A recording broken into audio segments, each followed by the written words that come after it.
Appel. Écrit et interprété par Misty. Illustré par Aletheia 2112. Bonne écoute. Je me prendrai des centaines de coups pour toi s'il le faut. Chat, attention! Je me laisserai cribler de balles, assaillir d'attaques, ensevelir par des décombres. Recule, bordel! Parce que je veux te protéger, quoi qu'il advienne. Parce que je t'aime? Je laisserai n'importe qui prendre le contrôle de mon être, si c'est pour te protéger. Chaton, s'il te plaît, va te reposer. Mais j'imagine que cela implique de t'écouter lorsque tu me lances un regard si suppliant. Je m'éloigne.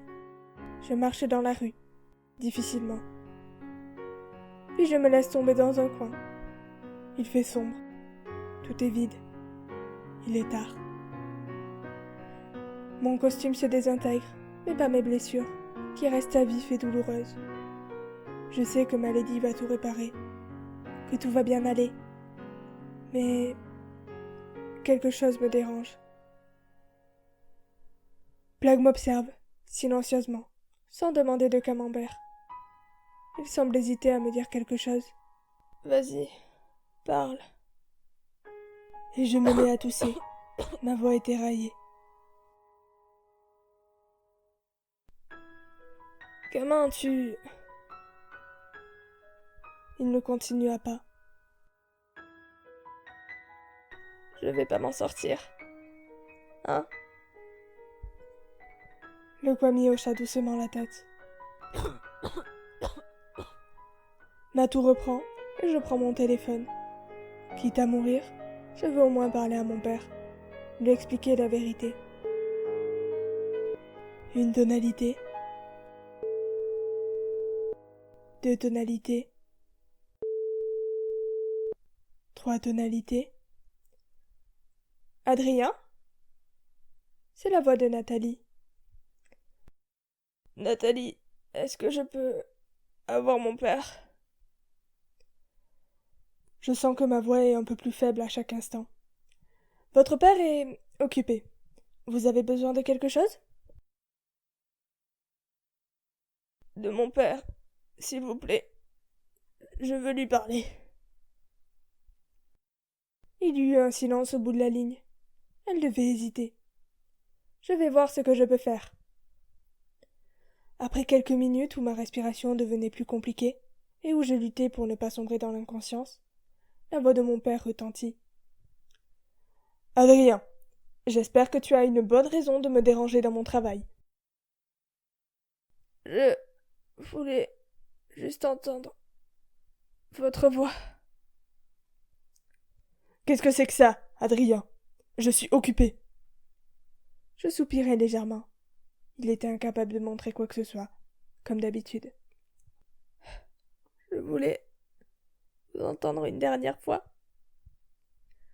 J'aurais aimé entendre ma lady, mais elle est au combat et je ne veux pas l'inquiéter.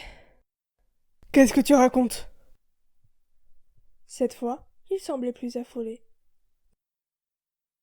Je suis désolé, père. Je n'ai pas réussi à gagner cette fois. Le téléphone me glissa des mains. J'avais de moins en moins de force. Il tomba, et je fis de même. Cependant, je pus entendre les paroles de mon père de l'autre côté. Dis à Ladybug de réparer la ville! Maintenant! Et ces paroles résonnèrent en écho dans la rue d'à côté, suivies par une exclamation d'incompréhension de ma lady, puis d'un miraculous Ladybug, et d'un grand flash de lumière, avant le silence et l'obscurité totale. Bon, j'espère que ça vous a plu, que vous n'avez pas trop pleuré. En vérité, si, j'espère vous avoir fait pleurer, mais que voulez-vous, on ne se refait pas. Pour ce qui est de mon absence de approximativement beaucoup de temps, c'est très approximatif, je sais. J'avais les cours, et j'ai écrit, et j'ai supprimé mon recueil aussi. Pour ceux qui me suivent juste sur YouTube, j'ai supprimé accidentellement mon recueil de one-shot sur Wattpad. J'ai pris 3 jours, à peu près 20 heures en comptant pour tout republier. Je me suis sentie con sur le coup. Enfin bref, je sais que j'avais dit que la prochaine audiofic illustrée serait Hide and Seek, mais c'est pas le cas. Donc voilà, ce sera peut-être la prochaine, ou peut-être pas. Je vais arrêter de dire des trucs moi, parce que de toute manière, ça se fait jamais. Et pour ceux qui ont tout écouté, me doute que vous êtes rares, un petit truc pour vous. Je veux au moins parler à mon père, lui expliquer la vérité. Une tonalité. 2 tonalités. 3 tonalités. Vous êtes sur le répondeur de Gabriel Agreste. Pour tout message, contactez ma secrétaire.